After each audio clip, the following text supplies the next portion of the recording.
Okay, hi, we're here to talk about Rafe Esquith, the Riall Lecture speaker for the spring semester of 2015. I just want to start by saying that I thought Rafe was very admirable and a great speaker. The fact that he was on Oprah's Angel Award winner, it's amazing in and of itself. Yeah, this was my first time going to a Riall lecture, and I was a little apprehensive at first. I wasn't sure if I'd really enjoy it or if I'd be bored, but he was actually really inspiring, and this was my first semester in the program, so he made me feel a little bit better about wanting to give up and not being able to handle it. So, yeah. Yeah, definitely. Me too. I thought it was crazy that he was able to teach in a really high poverty area with students who could barely speak English, because it seems like that would be super hard dealing with students that can't even speak the language, especially if a lot of them don't have the money to take care of themselves. So it was great to hear that.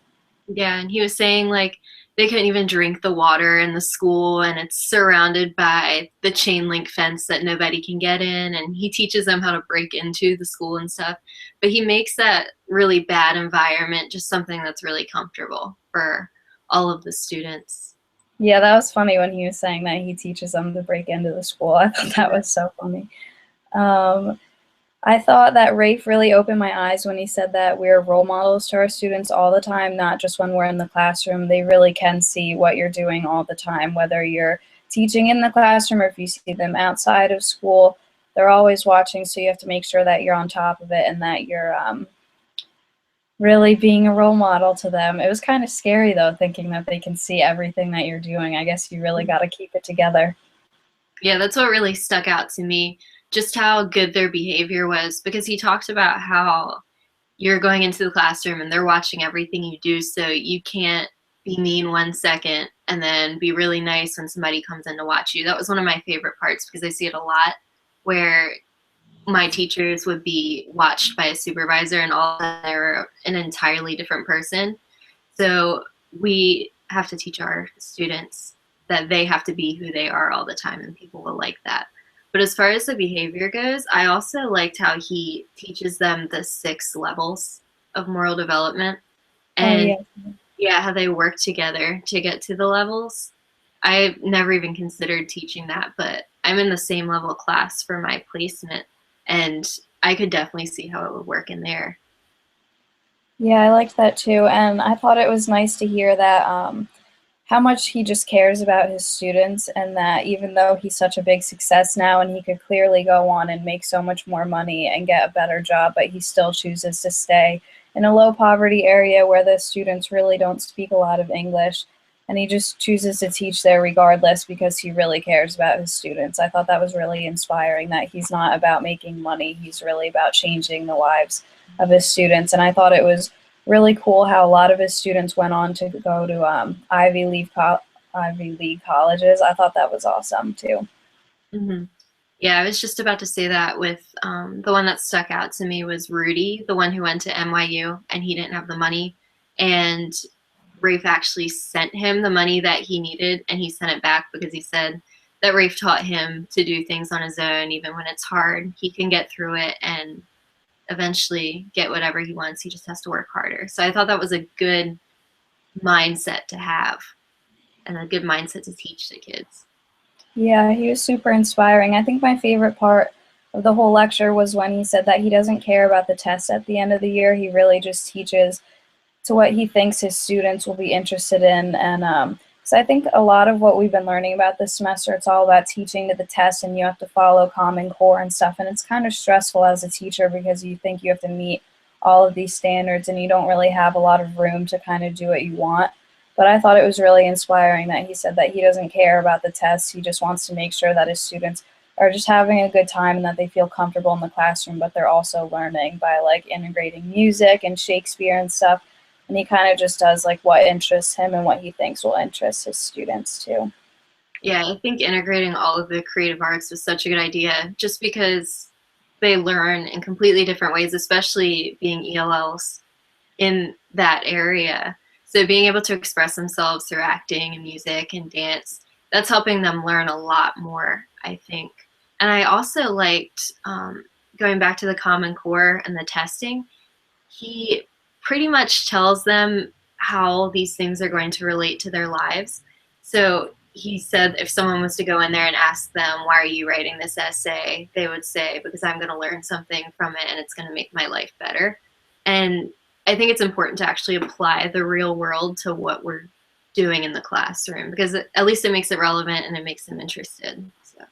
Yeah, I agree. And I thought it was funny that he said his story about how he never asks permission and that the one time that he did it, he got in a lot of trouble for it. But I think it's true. Like sometimes you kind of just have to go for it, even if you think the rest of your colleagues aren't going to like it or if the administration's not going to like it. You kind of just have to do what you think's right for your students and what you think will benefit them the most. So I thought that was good that he puts his own interests into his lessons and he doesn't really care about like what others think about him. Yeah, and he said, don't take yourself out of the classroom. So I think the example he used was cooking. Like, if you like to cook, then integrate cooking into your classroom. I thought that was a really good idea because then at least it makes you excited about it. Hello. Oh, sorry. Um, yeah, he was a good speaker. I liked him a lot. I thought also for the Talk article, the learner generated podcast as catalyst for knowledge creation. I thought the article was actually very informative. It had a lot of information about what podcasts are and what they do. And I really had no idea that a podcast meant an iPod and a broadcast. I thought that was funny. I didn't even put two and two together. But it makes sense if you think about it. And I thought the article had a lot of good information on podcasts. Yeah, it did. I knew what a podcast was, but I didn't know that much information. I knew that teachers could use them, but I never thought about students using them as pretty much an assessment tool. But I thought it was interesting they were talking about the group of people that they did it with, and so that they had no knowledge on how to use it. They just brought different skills to the table and worked together to figure it out. So I think that kind of assessment involves collaboration and it helps a lot. Yeah, I thought it was also crazy that the article said that for the student producers, where they had to make their own podcast and kind of teach it to a class, I thought it was crazy how they didn't really have training or anything. They kind of just practiced it a lot and tried to master it that way. Like they never really had anyone come in and train them. And I thought it was good that they had the students produce their own podcast because it helped them gain more knowledge on technology, and it also was helping their audience gain more knowledge too on technology. So it was kind of like a flip flop. They both got to learn, which was good. Yeah, definitely. Let's see. And I thought it was pretty cool how the student producers, they could use a script in their podcast, but they kind of were encouraged to do a more impromptu, natural way, just like they were speaking to their friends. Like didn't have to seem like they had to be nervous or anything and read off of a script. I thought that was good too. I thought Just to that make definitely it better. encouraged higher level thinking too, because they could be reading off the script and realize, oh, that might not sound right, and add things in immediately. And then it becomes more of a conversational thing, especially now because they're actually thinking through it while they're doing it. So Yeah, I thought it was a good article.